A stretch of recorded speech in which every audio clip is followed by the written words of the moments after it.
Students, आज हमारा topic है more on application of Archimedes principle, जिसमें हम थर्ड एप्लीकेशन देखेंगे जिसके जरिए हम डेंसिटी ऑफ अ कॉक फाइंड आउट करेंगे। सबसे पहले हम देख लेते हैं कि हमारे पास कॉक क्या होता है। कॉक हमारे पास एक ऐसा ढकना होता है जो कि रबर के मटेरियल का बना होता है और वो जो है बॉटल्स के को एयर टाइट करने के काम आता है हमारे पास। ठीक है, उसकी इस तरह की यूजुअली शेप जो होती है वो इस तरह की होती है। आपने अपनी लैब्स में भी इसको व्यू किया होगा कि ये किस तरह से जो है कंटेनर्स को या फिर बॉटल्स को बंद करने के काम आता है। अब हमने इसकी जो है वो हमने डेंसिटी फाइंड आउट करनी है बाय यूजिंग आर्चिमीड प्रिंसिपल।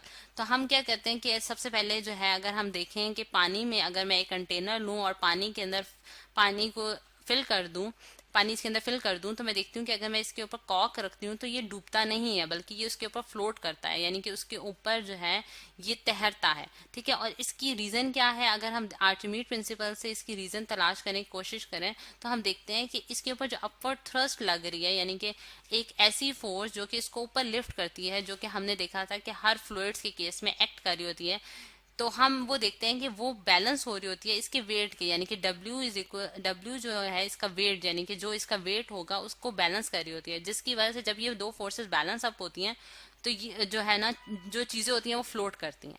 ठीक, अब अगर हम देखें तो फ्लोटेशन का केस है बेसिकली ये, यानी कि कॉक जो है वो पानी के अंदर सिंक नहीं करता बल्कि फ्लोट करता है। तो उस केस में हमने उसकी डेंसिटी फाइंड आउट करना हमारे लिए थोड़ा सा डिफरेंट हो जाएगा।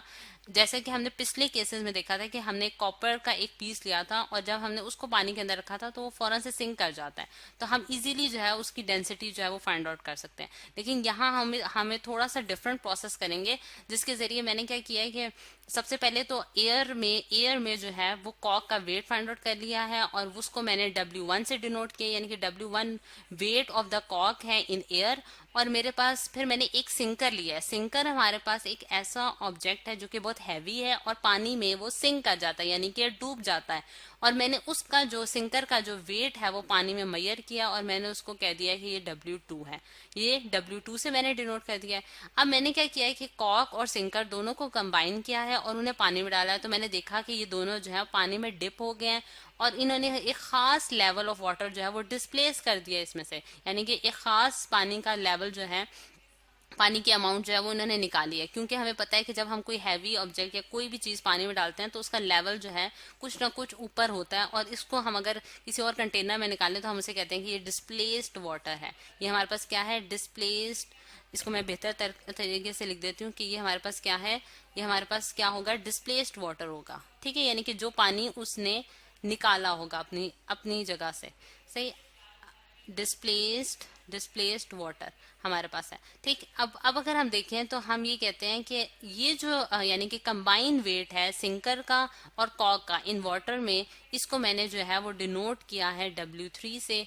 इसको मैंने डिनोट किया W3 से। सही, अब स्टूडेंट्स हम देखेंगे कि मैं इसको अगर यहाँ से मैं इसको रेस कर देती हूँ तो मैं ये देखती हूँ कि यहाँ अगर हम इसकी कैलकुलेशंस करें, अब हमने ये चीजें यूज करके, यानी कि सिंकर को यूज करके किस तरह से हम जो है वो कॉक का डेंसिटी जो है वो फाइंड आउट करेंगे। ठीक है, अब उसके लिए हम रिलेटिव डेंसिटी का कॉन्सेप्ट यूज करेंगे। जिस तरह आपने पहले भी देखा होगा कि हमने रिलेटिव डेंसिटी को डिफाइन किया था पिछले लेक्चर्स में, और वो हमारे पास क्या होती है? एक रेशो होती है डेंसिटीज, मतलब कि डेंसिटी ऑफ कॉक, यानी कि कॉक को मैंने अगर मैं पूरा ही लिख देती हूँ, डेंसिटी ऑफ कॉक, और रो जो है वो डेंसिटी को शो कर रही है, और divided by density of water, और वाटर के लिए मैंने H2O लिख दिया है। सही, यानी कि ये एक रिलेटिव डेंसिटी है जो कि डेंसिटी ऑफ कॉक divided by density of water के बराबर होगी। और ये हमें पता है कि ये डेंसिटी जो होती है वो मैस पर यूनिट वॉल्यूम होती है, यानी कि मैस ऑफ, जिसे मैं अगर M1 कह देती हूँ, क्योंकि हमें पता है कि M1 या फिर M1 जो है वो वेट या फिर मैस है किसका? कॉक का एयर में। ठीक है, तो M1 मैंने लिख दिया इसको, divided by volume of the कॉक। ठीक है, वॉल्यूम ऑफ द कॉक, और डिवाइडेड बाय हमारे पास क्या है? Mass of the displaced water. ये बात आपके जहन में रहनी चाहिए कि ये जो डेंसिटी है ये density of the displaced water है, जिसको मैंने एक्सप्लेन किया है इस जगह। ठीक है, और ये हमारे पास density of the displaced water है, और इसको मैं mass of the displaced water divided by the volume of the displaced water से लिख सकती हूँ, क्योंकि हमें पता है कि डेंसिटी का फॉर्मूला क्या होता है? Mess per unit volume. ठीक है, तो अगर मैं देखूं कि यहाँ से हम देखते हैं कि वॉल्यूम ऑफ द कॉक जो है, यानी कि जितना उसका वॉल्यूम होगा उतना ही उसने वाटर जो है वो डिस्प्लेस्ड किया होगा, उसके मुताबिक उसने वाटर जो है वो डिस्प्लेस्ड किया होगा। ठीक, तो अगर हम ये देखें तो ये वाली टर्म इस वाली टर्म से कैंसिल हो जाएगी क्योंकि ये दोनों बराबर हैं।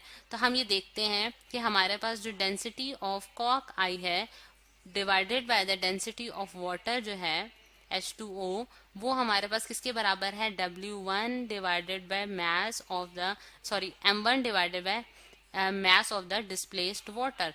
ठीक है, और अगर मैं इसको मल्टीप्लाई कर दूं G से और डिवाइड भी कर दूं G से, तो मेरे पास ये टर्म जो है ये वेट में कन्वर्ट हो जाएगी। यानी कि ये चीज जो है, इसको अगर मैं इधर लिख देती हूँ तो ये W1 divided by W displace water के बराबर आ जाएगी। इसे मैंने H2O लिख दिया। ठीक है, यानी कि wait of the displace water, क्योंकि हमें पता है वेट का जो फॉर्मूला होता है W = mg होता है। सही, अब इसी चीज को हम अगले पेज पे अगर करें तो मैं ये देखती हूँ कि मेरे पास जो ये रेशो जो हमारे पास आई है, यानी कि rho is equals to density of कॉक divided by the density of water, ये मेरे पास जो है ये किसके बराबर आई है, वेट ऑफ द कॉक इन एयर, जिसे मैंने W1 से डिनोट किया है, और divided by the weight of the displaced water, divided by the displaced water. अच्छा, अगर हम देखें यहाँ कि हम जो हमारे पास कंबाइंड वेट था, यानी कि कंबाइंड वेट ऑफ सिंकर और कॉक था, जिसे हमने W3 से डिनोट किया था, वो हमारे पास जो है उसको अगर हमने, यानी कि मैंने wait of the displace water निकालना है, तो वो मेरे पास कैसे निकाल सकती हूँ कि मैं अगर देखूं कि हम जब किसी चीज को पानी में डालते हैं तो उसका वेट जो है वो लूज कर देती है, अपना कुछ ना कुछ वेट लूज हो जाता है। और वो जो है हमने आर्चिमीड प्रिंसिपल के जरिए देखा था कि वो क्यों लूज करती है, क्योंकि उसके ऊपर एक अपवर्ड थ्रस्ट लग रही होती है जो कि पानी को डिस्प्लेस करा देती है। तो जो लॉस वेट ऑफ द कॉक इन वाटर होगा वो हम कैसे निकाल सकते हैं, वो हम इस तरह से निकाल सकते हैं कि वो W2 माइनस W3 के बराबर होगा, W2 माइनस W3 के बराबर होगा। इस चीज को हम यहाँ से भी फिगर के जरिए से भी दोबारा से देख सकते हैं कि अगर आप देखें कि ये जो है कंबाइंड वेट है जिसे मैंने W3 से डिनोट किया, और ये सिंकर का वेट है। अगर इस वाले वेट को मैं इसमें से निकाल दूं तो मुझे पता चल जाएगा कि मेरे पास बेसिकली कॉक का क्या वेट था वाटर के अंदर, कॉक का क्या वेट था वाटर के अंदर, और वो क्योंकि हमें पता है कि वो बराबर होगा डिस्प्लेस्ड वाटर के, जो कि हम पिछले लेक्चर्स में भी देख चुके हैं कि वो जो है वो बराबर होता है डिस्प्लेस वाटर के। तो मैं ये देखती हूँ कि ये जो लॉस वेट ऑफ कॉक है इन वाटर जो है वो बराबर है डिस्प्लेस वाटर के। तो मैं इसको बहुत आसानी से यहाँ इजीली लिख सकती हूँ कि मेरे पास जो डेंसिटी ऑफ कॉक है वो divided by density of water जो है उसका मेरे पास क्या फॉर्मूला बन जाएगा, W1 divided by W2 minus W3। तो स्टूडेंट्स हम देख सकते हैं कि यहाँ से मैं आसानी से जो है डेंसिटी ऑफ कॉक निकाल सकती हूँ, और वो मैं डेंसिटी ऑफ वाटर को जो है राइट हैंड साइड पे जाके मल्टीप्लाई कर दूंगी, यानी कि W1 divided by W2 minus W3 into the density of water, into the density of water. तो ये मेरे पास जो है वो रिजल्ट आया है जो कि मैंने जो है आर्चिमीड प्रिंसिपल को यूज करके डेंसिटी ऑफ कॉक जो है वो फाइंड आउट कर लिया। और ये हमें इस एप्लीकेशन के जरिए हमें ये भी पता चला है कि अगर कोई चीजें जो कि पानी में फ्लोट करती हैं, सिंक नहीं करती, हम उनको किस मेथड के जरिए जो है वो फाइंड आउट कर सकते हैं। कि हम एक सिंकर लेंगे, फिर उसमें उन दोनों को पानी के अंदर डालेंगे और फिर उसमें से माइनस करके जो है वो इस फॉर्मूला में यूज करेंगे, और जिसके जरिए हम जो है आसानी से जो है वो डेंसिटी ऑफ कॉक फाइंड आउट कर सकेंगे।